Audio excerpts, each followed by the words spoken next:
The storm didn't care that she was 8 months pregnant. It didn't slow when her car spun on the ice, or when fear wrapped around her chest tighter than the seatbelt ever could. On that frozen mountain road, the world went silent. No signal, no headlights, no promise that anyone would come. She pressed her hands to her swollen belly and prayed, not for herself, but for the child who had not yet seen the sky. Somewhere in the darkness, a former Navy SEAL was driving home, carrying his own ghosts. Beside him sat a German shepherd trained for war, but not for miracles.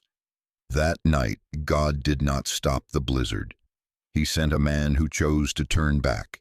He sent a dog who refused to leave. And before that child ever took his first breath, a father had already been chosen. This is not just a rescue story. It is a story about faith, about timing, and about the quiet miracles that arrive disguised as strangers in the snow. Before we begin, tell us where you're watching from. Drop your city in the comments. And if you believe God sends the right animals at the right moment, hit subscribe, because this story might restore your faith in purpose and in miracles. Snow fell sideways across the mountain pass, driven by a relentless Wyoming wind that erased distance and swallowed sound. By late afternoon, the sky had already dimmed into a bruised gray, and the road no longer looked like a road at all, only a pale scar winding through dark forest and stone. Emily Carter gripped the steering wheel of her SUV with hands that trembled despite the thick gloves. At 29, she carried herself with the quiet resilience of someone who had learned early how to endure without asking for help. She was of average height, her body once slender but now reshaped by the unmistakable curve of 8 months of pregnancy. Her brown hair, usually tied neatly at the nape of her neck, had loosened into a messy braid that brushed her collar. Her face was soft-boned and pale, made paler by exhaustion and fear, freckles faint beneath the strain. There was a steadiness in her eyes, hazel, observant, cautious, that spoke of a woman used to thinking before acting, even when panic pressed close. She was alone, very deliberately alone. Emily had planned the drive carefully, checking the forecast twice before leaving the small rental cabin where she had been staying for the past month. The hospital lay on the far side of the mountain, in a modest town whose lights she could almost picture in her mind. She told herself the storm would break, that she would make it before night fully closed in. She told herself many things because the alternative, stopping, turning back, admitting fear, felt heavier than the steering wheel beneath her palms. The baby shifted inside her, a slow, rolling movement that made her exhale sharply. She placed one hand on her belly, instinctively protective, whispering a promise she had repeated more often than prayers. Just a little longer, we're almost there. The road answered with ice. It happened without drama at first, a gentle slide barely noticeable, like the earth sighing beneath the tires. Emily eased her foot off the accelerator, heart quickening but controlled. Then the rear of the vehicle drifted outward. The steering wheel went light in her hands. Her breath caught, sharp and high in her chest. No, no, no. The SUV spun, snow and sky blurred together. Metal screamed as tires lost their argument with the mountain. The impact came hard and sudden, steel slamming into stone, violent enough to throw Emily forward despite the seatbelt biting into her shoulder. Pain flashed white through her side. The world lurched, then stopped. Silence followed, thick and disorienting, broken only by the wind howling outside and the faint ticking of the engine as it cooled. Emily stayed very still. Her first breath was shallow, her second shaky. Her hands moved before her thoughts did, sliding down to cradle her belly. Her fingers pressed gently, urgently, searching for reassurance. Tears welled without warning as she waited, counting seconds that felt like hours. Then she felt it, a small, stubborn movement, alive, steady. A sob escaped her, half relief, half terror. "Okay," she whispered, voice cracking. "Okay, sweetheart, we're okay." The front of the SUV was crumpled, the hood bent like a broken jaw against the stone barrier. Snow crept in through a cracked seam near the door, dusting the floor mats in white. Emily fumbled for her phone, her hands clumsy now, adrenaline draining into cold.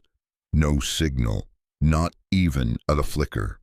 She tried again, lifting it higher, turning it, as if that might coax the mountain into mercy. Nothing. Outside, daylight drained rapidly. The storm thickened, swallowing the road behind her, erasing her tire tracks as though she had never existed at all. Emily leaned back against the seat, forcing herself to breathe slowly, evenly. Panic would waste energy she could not afford. She assessed herself the way she had learned to do in prenatal classes. Head, limbs, abdomen. Her side ached where the belt had caught her, but there was no sharp pain, no wet warmth. The baby was still moving. That mattered more than anything. She thought of how she had ended up here, driving through a mountain storm while 8 months pregnant, and a bitter laugh nearly escaped her. Life had not unfolded the way she once imagined. There was no partner waiting at the hospital, no parents tracking her phone or expecting her call. Her family existed now in a single shared heartbeat beneath her ribs. The cold began to seep in, slow but merciless. Emily wrapped her coat tighter, turning the engine off to conserve fuel, the sudden quiet pressing in on her ears. The wind rocked the car gently like a warning. She imagined the night ahead, temperatures dropping, snow piling higher, the road disappearing completely. Fear crept closer then, no longer abstract. It settled into her chest, heavy and intimate. Not fear for herself, but for the child who trusted her completely without question. "I won't let this be the end," she murmured, resting her forehead against the steering wheel. "I promise." Somewhere beyond the curtain of snow, the mountain remained indifferent. The storm did not ease. Night descended fully, and the white road vanished into darkness, leaving Emily Carter alone in the frozen silence, holding on to hope with both hands. The wind had a voice that night, low and insistent, scraping across the frozen slopes as if trying to speak through teeth of ice. Daniel Brooks drove with both hands on the wheel, eyes narrowed against the white blur ahead, the headlights of his pickup carving a fragile tunnel through the storm. He had driven these roads before, enough times to know when the mountain was merely unfriendly and when it was truly dangerous. Tonight, it was the latter. Daniel was 38, broad-shouldered, his frame still bearing the disciplined strength of a man who had spent half his life under orders that did not allow hesitation. His face was angular, weathered beyond his years, with a squared jaw shadowed by a short, unkempt beard he never quite bothered to shave clean anymore. A faint scar cut through his left eyebrow, a souvenir from a long-ago operation he rarely spoke about. His hair, dark with streaks of early gray, was kept cropped close, practical, and unceremonious. To strangers, he appeared distant, even severe. To those who knew him, that reserve masked a steady patience and a deep, unadvertised kindness shaped by loss and survival. The truck's cab was warm, smelling faintly of pine and leather. In the passenger seat sat Bear. Bear was a German shepherd, 5 years old, black and tan, with a powerful chest and thick winter coat that caught the light in coarse waves. His ears stood erect, constantly swiveling, and his amber eyes missed little. Once a military working dog, Bear carried himself with the quiet confidence of a veteran. His muzzle had begun to gray slightly, giving him a thoughtful, almost solemn expression. He was disciplined without being rigid, affectionate without being needy. Daniel trusted Bear's instincts more than he trusted his own thoughts some nights. They were returning from a long day delivering supplies to an isolated family farther north. An unofficial habit Daniel had picked up since leaving active duty. It gave him purpose without requiring explanation. He had planned to be home before dark. The storm had other ideas. Bear shifted suddenly, muscles tensing. A low sound vibrated in his chest. Not quite a growl, not quite a whine. Daniel glanced sideways. "What is it, boy?" Bear's gaze was fixed on the darkness beyond the windshield, nose lifting as if catching a scent that didn't belong to snow and pine. Then Bear barked, sharp, urgent. The sound cut through Daniel's thoughts like a blade. He eased off the accelerator, scanning the roadside. "Easy," he murmured, though his own pulse had already quickened. Bear pressed forward against the seatbelt harness, paws braced, eyes bright with intensity. He barked again and then pulled hard, the restraint straining. Daniel didn't argue. He pulled the truck to the side where the road widened slightly, tires crunching over ice. The moment the engine died, the storm rushed in, wind howling, snow rattling against metal. Daniel grabbed his flashlight, swung, opened the door, and the cold hit him like a physical blow. Bear leapt down into the snow, landing cleanly despite the uneven ground, immediately lowering his nose to the surface. "Lead," Daniel said simply. Bear surged forward, leash taut in Daniel's gloved hand, guiding him along the edge of the road where the snow had been disturbed. Faint tire marks, already filling in, curved away toward the stone barrier. Daniel's breath fogged the beam of his flashlight as it bounced with each step. The wind tried to push them back, but Bear held his course, sure-footed and relentless. They saw the vehicle before they heard anything else. The SUV sat at an awkward angle, its front end crushed against the rock guardrail, hazard lights dead, half buried in drifting snow. Daniel's chest tightened. He swept the light across the wreckage, searching for movement. Then he heard it, a thin, broken sound carried between gusts. A cry. Daniel moved faster. He approached the driver's side, careful of the ice, and shone the flashlight through the window. Inside, a woman sat slumped against the seatbelt, her face pale, eyes wide with shock and exhaustion. Her hands were pressed protectively to her abdomen, unmistakably swollen beneath her coat. Bear reached her first. He stood on his hind legs briefly, placing his front paws against the door, sniffing urgently. His ears softened, his posture shifting from alert to gentle. He let out a low, reassuring whuff. Emily Carter lifted her head at the sound. When the light fell across Daniel's face, her breath caught. Fear flickered, then something else, hope, fragile and trembling. Her voice broke. She swallowed and tried again. "I didn't know if anyone would come." Daniel kept his movement slow, deliberate. "You're not alone now," he said, his voice steady despite the chaos around them. "I'm Daniel. This is Bear." He gestured briefly to the dog who wagged his tail once, restrained but earnest. Emily nodded weakly. Up close, Daniel could see the strain etched into her features, the dark circles beneath her hazel eyes, the tightness around her mouth as she fought panic. She was young, younger than the storm had any right to threaten. Her brown hair had slipped loose from its braid, strands plastered to her damp cheeks. She was shaking, though whether from cold or fear was hard to tell. "I'm pregnant," she said, unnecessarily, one hand tightening over her belly as another contraction of fear, not pain, passed through her. 8 months, the baby, he's okay. I think he's okay. Daniel's gaze softened.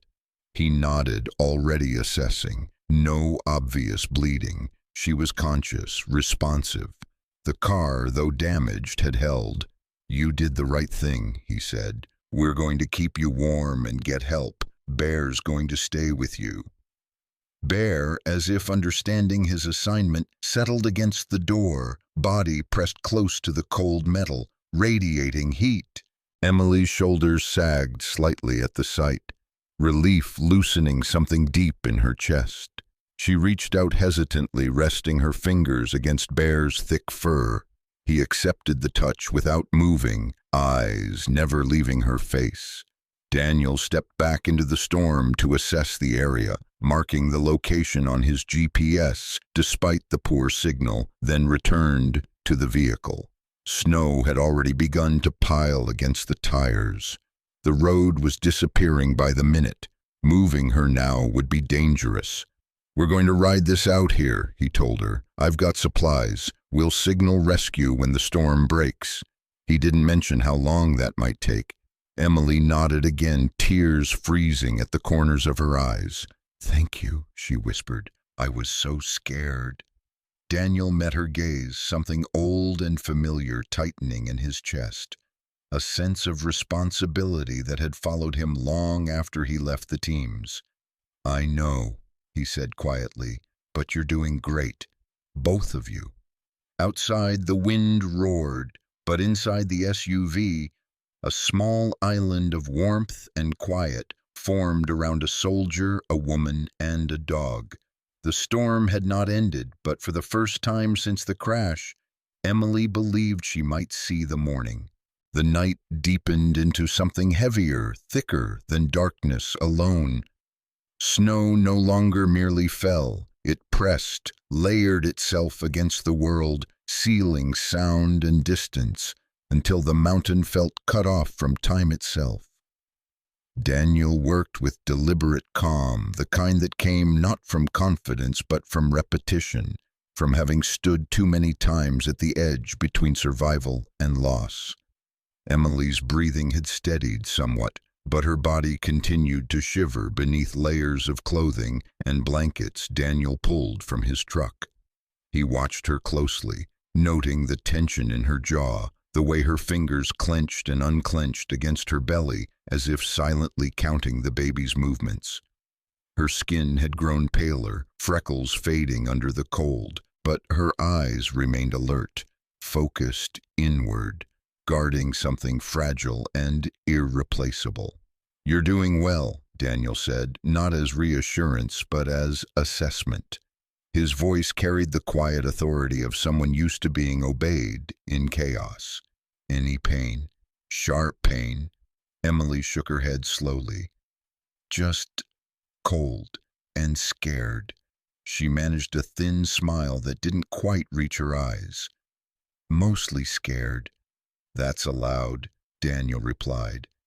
He knelt beside the open door, his broad frame shielding her from the worst of the wind. The cold gnawed at his joints, but he ignored it. He had learned long ago how to set discomfort aside. What matters is that the baby's still moving. That tells me we have time. Time, however, was not something the mountain gave freely. Bear had positioned himself instinctively, his large body pressed against Emily's legs, flank rising and falling in a steady rhythm. His thick fur trapped warmth, and whenever Emily's trembling grew worse, Bear responded with a low, reassuring sound deep in his chest. Occasionally he lifted his head to lick her gloved hand, grounding her with the simple reality of another living being beside her. Daniel moved with efficiency, packing snow tightly around the base of the SUV to block wind, rigging a tarp from his truck to create a crude barrier. He cracked chemical heat packs, tucking them carefully near Emily's feet and sides, mindful not to place them directly against her skin. Each movement was precise, practiced. There was no wasted effort, no panic. Between tasks, his thoughts drifted despite himself. He remembered another night, years ago, in a different kind of cold, sand instead of snow, heat instead of ice, when time had slipped away faster than he could stop it. That memory had shaped him, carved the lines into his face, and taught him never to assume survival was guaranteed. It was why he trusted Bear so deeply, why he listened when instinct spoke louder than reason. Emily watched him quietly. "You've done this before," she said, not a question. Daniel paused, gloved hands resting on his knees. "Something like it." She nodded, accepting the answer without pressing. That restraint told him more about her than words could. She was not a woman who demanded explanations. She endured. Hours passed in fragments. Daniel monitored Emily's temperature, her speech, the subtle signs of distress he knew to look for. The storm raged without pause, wind screaming across the pass, burying the road until it ceased to exist as anything but an idea. His GPS showed little more than a blinking dot swallowed by white. He fired a flare when the wind lulled briefly, the red streak vanishing almost immediately into the snow-choked sky. Still, it was a signal, a promise sent outward. Sometime past midnight, Emily's composure cracked. It began with a quiet sob she tried to swallow, shoulders curling inward as if she could fold herself around the baby entirely. Daniel was beside her in an instant, crouching low, his presence solid and unyielding. "Hey," he said softly, "talk to me." "I wasn't supposed to be alone," she whispered, tears freezing along her lashes. "I told myself I was strong enough. I didn't want to depend on anyone." Her breath hitched. "And now, if something had happened to him—" "It didn't," Daniel interrupted gently. "You got him this far. That counts." Emily pressed her forehead against the steering wheel, exhaustion seeping through fear. "I don't even know if I can do this," she admitted. "Being a mother, being enough." Daniel said nothing for a moment. He had no children of his own, no easy wisdom to offer, but he knew what it meant to choose responsibility when it terrified you. "You already are," he said finally. "Enough doesn't mean fearless. It means staying when it's hard." Bear shifted closer, his head resting against Emily's knee, eyes half closed, but alert. She rested her hand on his neck, fingers sinking into the thick fur, drawing strength from his steady warmth. The night dragged on, measured by Daniel's watch and the rhythm of Emily's breathing. The temperature dropped further, cold, clawing at the edges of their shelter. Daniel fought off fatigue with small movements, flexing his hands, pacing in tight circles when necessary, never straying far. Just before dawn, the storm began to weaken. It was subtle at first, a change in the sound of the wind, less rage and more sigh. Snow still fell, but not as violently. The darkness thinned into a dim gray. Daniel stepped away from the vehicle, scanning the horizon as the first shapes of trees re-emerged from the white. He fired another flare. This one was answered. A distant engine sound reached him, faint but unmistakable. Daniel's chest loosened, tension releasing in a rush he hadn't allowed himself to feel until that moment. He turned back to Emily, his expression softening for the first time that night. "Help's coming." Emily laughed weakly, the sound half disbelief, half relief. Tears spilled freely now, unchecked. "Thank you," she said, gripping his hand when he reached for her. "I don't know how to—" "You don't have to," Daniel replied. The rescue team arrived carefully, headlights piercing the lingering snow. 2 men and a woman stepped out, bundled against the cold. The woman introduced herself as Laura Bennett, early 40s, a search and rescue medic with a calm, commanding presence. She was tall and broad-shouldered, her blonde hair pulled into a tight braid beneath her helmet, her weathered face marked by years in harsh environments. Her eyes were sharp but kind, assessing Emily with professional efficiency. "She's stable," Daniel reported succinctly. 8 months pregnant. No signs of distress beyond exposure. Laura nodded, already moving. "Good work." Emily was transferred slowly, gently, wrapped in thermal blankets. Bear stayed close until the last possible moment, tail low, ears flicking nervously as unfamiliar hands took over. Emily reached for him one last time, brushing her fingers against his muzzle. Daniel watched the ambulance doors close, snow swirling in their wake. He stood there as the vehicle pulled away, exhaustion finally settling into his bones. The storm had not won. Spring arrived quietly in Wyoming, not with warmth but with restraint. Snow still lingered along the edges of roads and clung stubbornly to shaded hillsides, yet the air had softened, carrying the faint promise of renewal. Inside a small regional hospital nestled between low mountains and pine forest, Emily Carter lay in a narrow bed beneath fluorescent lights that hummed gently, as if unwilling to disturb the moment unfolding. Emily looked different now than she had on the mountain road. At 29, her body bore the marks of exhaustion and endurance, but also of release. Her brown hair, damp with sweat, was pulled back loosely, strands sticking to her temples. Her face was thinner, her freckles more pronounced against skin flushed with effort.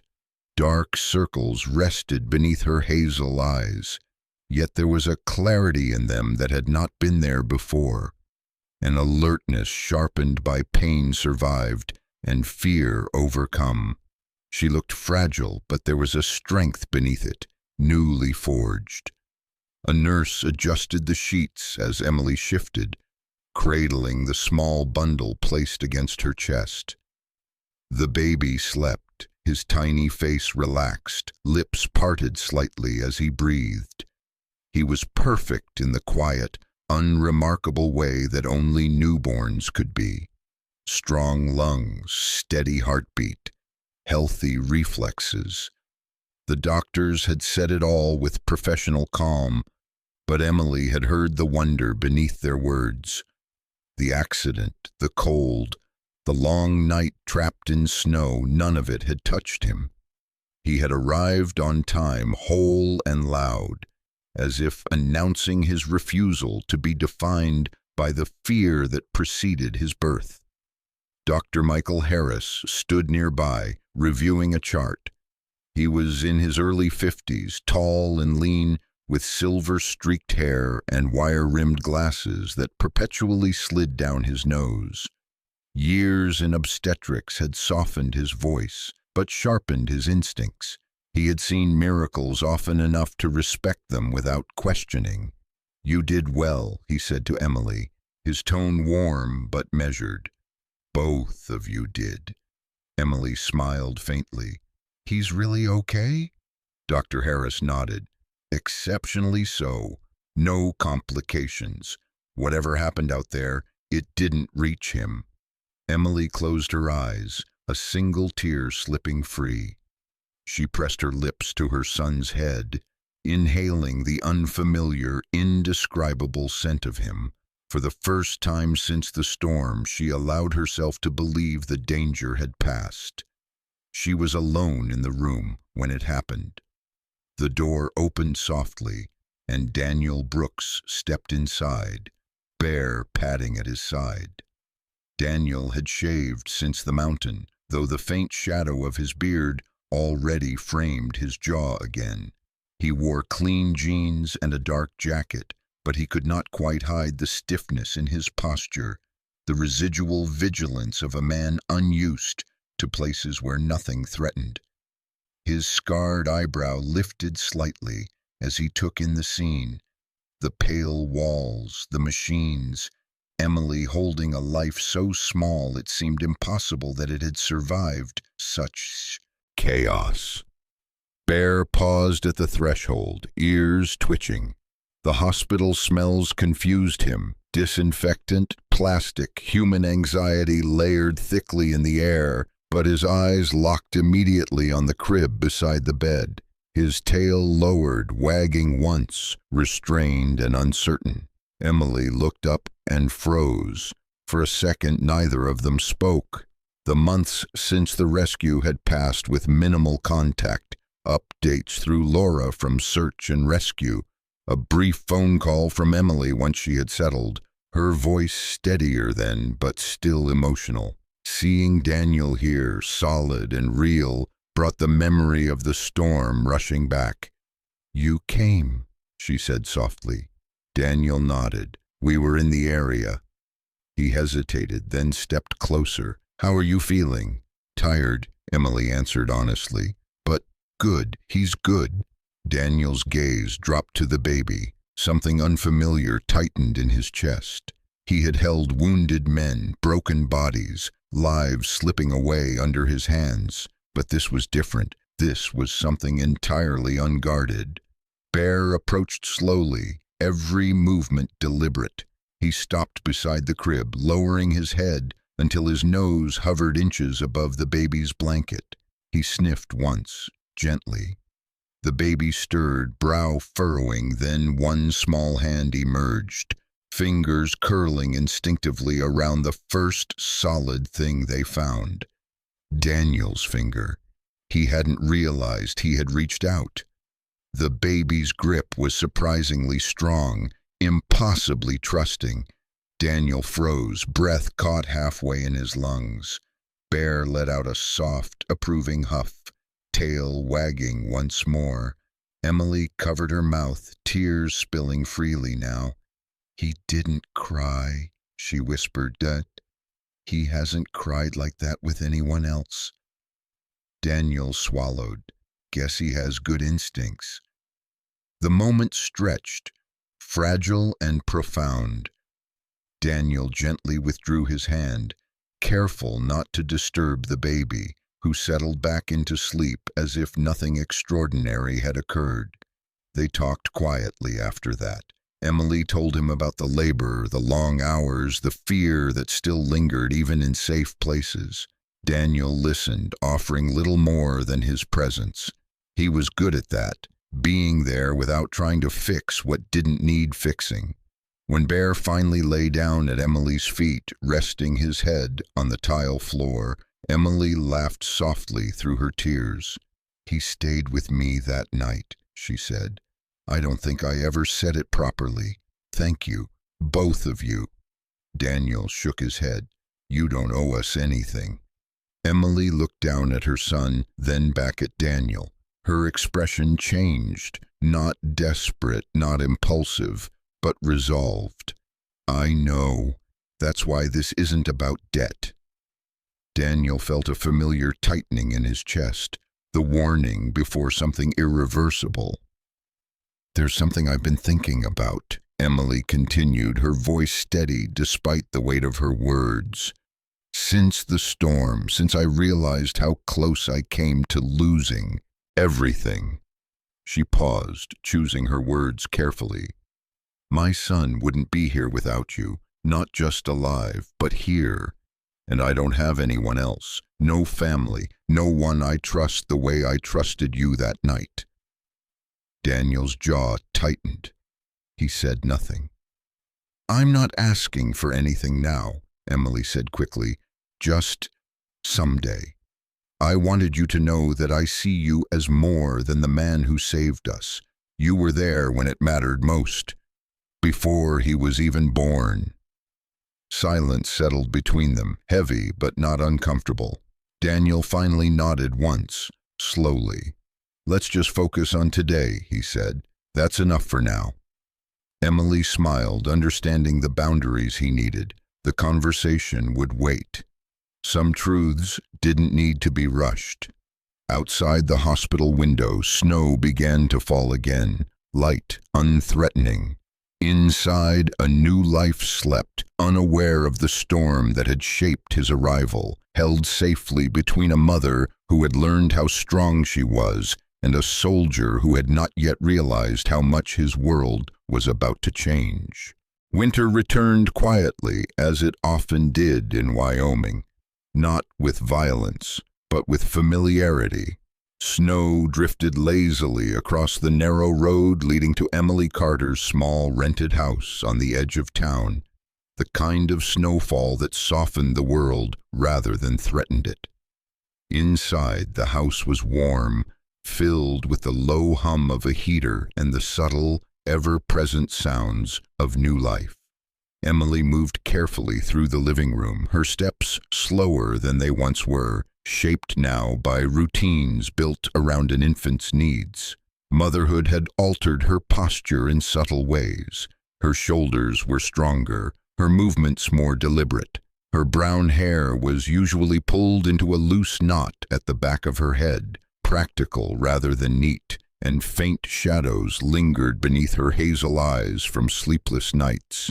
Yet there was a steadiness about her now, a quiet confidence born from survival rather than comfort. Her son lay in a wooden crib near the window, bundled in soft blankets. He was several months old, his features still shifting daily, but his eyes, clear, attentive, unafraid, were unmistakably his own. Emily had named him Noah Carter, a name that felt right in her chest each time she spoke it. He watched the world with solemn curiosity, fingers curling and uncurling as if testing his place within it. Bear lay stretched across the rug beside the crib, his large frame relaxed but alert, amber eyes lifting each time Noah stirred. His once immaculate black and tan coat now bore a few more gray strands, particularly around the muzzle, though his strength and presence remained unchanged. He had adopted his role naturally, as though guarding a child were simply an extension of guarding a life. The knock at the door came just as Emily finished warming a bottle. She didn't rush. She already knew who it would be. Daniel Brooks stood on the porch, snow dusting his jacket and boots. He looked much the same as he always had, tall, solid, angular features set into a face that rarely revealed more than it intended to. His dark hair, threaded with gray, was trimmed close. The faint scar through his left eyebrow remained a permanent reminder of a past he neither glorified nor denied.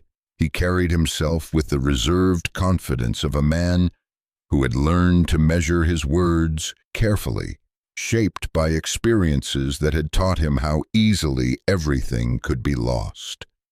"You're early," Emily said, stepping aside to let him in. Daniel shrugged lightly. Bear wanted to walk.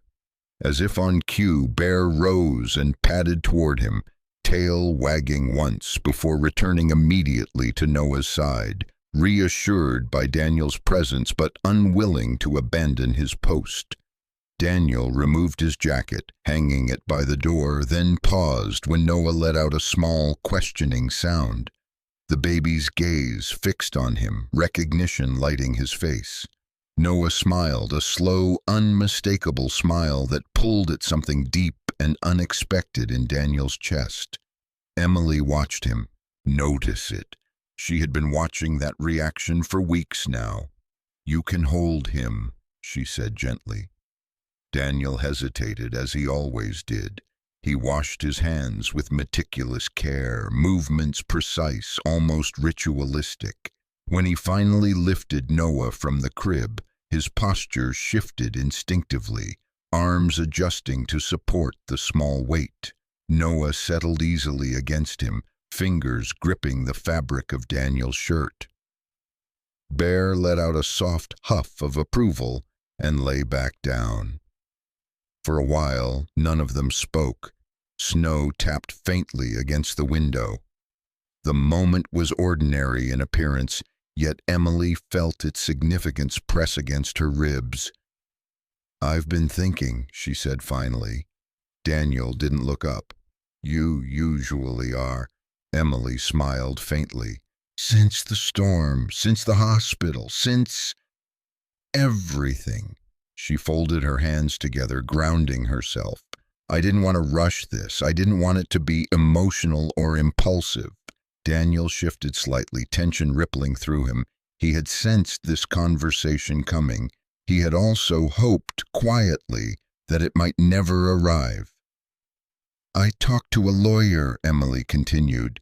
Not about money, not about anything like that. About guardianship, about family. Daniel's jaw tightened. Emily, she raised a hand, not to stop him, but to ask for patience. Let me finish. He nodded once. Noah doesn't have a father, she said plainly. Not one who will ever stand here, and I'm not asking you to replace anyone. I'm asking you to be something real. Her voice didn't waver. You were there before he took his first breath. You chose to stay when leaving would have been easier. That matters. Daniel looked down at the child in his arms. Noah blinked up at him, utterly unconcerned with the weight of adult decisions. I'm not built for this, Daniel said quietly. I don't stay in one place. I don't make promises lightly. I've buried too many people to pretend I won't disappoint you. Emily stepped closer. I don't need perfection. I need consistency. And he needs someone who understands what it means to protect without being asked. Daniel exhaled slowly, the breath heavy. Memories pressed in, missions that ended badly, choices that haunted him long after the uniforms were packed away. He had spent years believing that solitude was safer, that attachment was a liability. Bear lifted his head, eyes meeting Daniel's. There was no judgment there, only certainty. Daniel lowered himself onto the couch, still holding Noah. The baby reached up, clumsy fingers brushing against Daniel's scarred eyebrow. Daniel flinched slightly, then relaxed, allowing the contact. Noah laughed, a soft, breathy sound that filled the room far more than its volume suggested. Something inside Daniel shifted, subtle but irreversible. I can't promise I won't be afraid, Daniel said at last, but I can promise I won't walk away. Emily nodded, tears slipping down her cheeks. That's all I'm asking. The process took time, paperwork, interviews, home visits.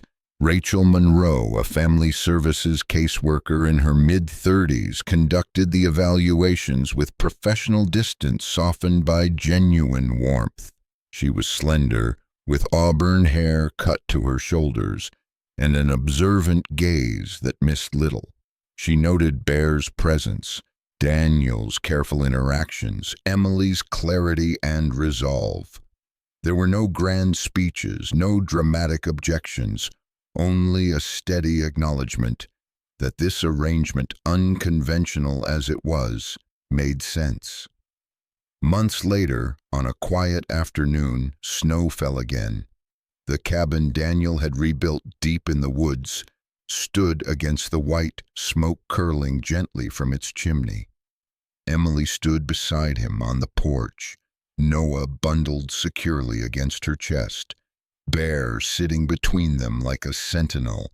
The paperwork was signed, the decision made. Daniel placed a hand on Noah's back, feeling the small, steady rhythm of his breathing. The weight of responsibility settled over him, not as a burden, but as an anchor. This was not the family he had imagined for himself, but it was the family he chose. Sometimes miracles do not arrive as thunder or light from the heavens. Sometimes they arrive quietly, in a storm that should have taken everything, yet leaves one fragile heartbeat untouched. On a frozen road when fear closed in and hope felt too small to survive the night, God did not remove the storm. He sent a man who chose to stop. He sent a dog who refused to leave. He sent strength into a mother who thought she had none left. And that is how miracles often work. They are not the absence of pain, but the presence of love when pain is unavoidable. They are not the rewriting of fate, but the gentle redirection of a life towards something greater. In our daily lives, we may never face a blizzard on a mountain road, but we all face cold moments. Times when the path disappears, when fear whispers that we are alone, when responsibility feels heavier than our strength. Remember this: if God can protect a child before his first breath, He can guide you through the storm you are walking through today. Sometimes you are Emily, holding on with everything you have. Sometimes you are Daniel, being called to step forward when it would be easier to walk away. And sometimes you are Bear, faithful, silent, and present, reminding the world that love does not need words. If this story touched your heart, please share it with someone who may be walking through their own storm. Leave a comment below and tell us where you are watching from. Your words may be the encouragement someone else needs tonight. And don't forget to subscribe to the channel so more stories of hope, courage, and God's quiet miracles can reach those who need them most. May God bless you. May He protect you and those you love. May He send light into your darkest nights and remind you that no storm lasts forever. Amen.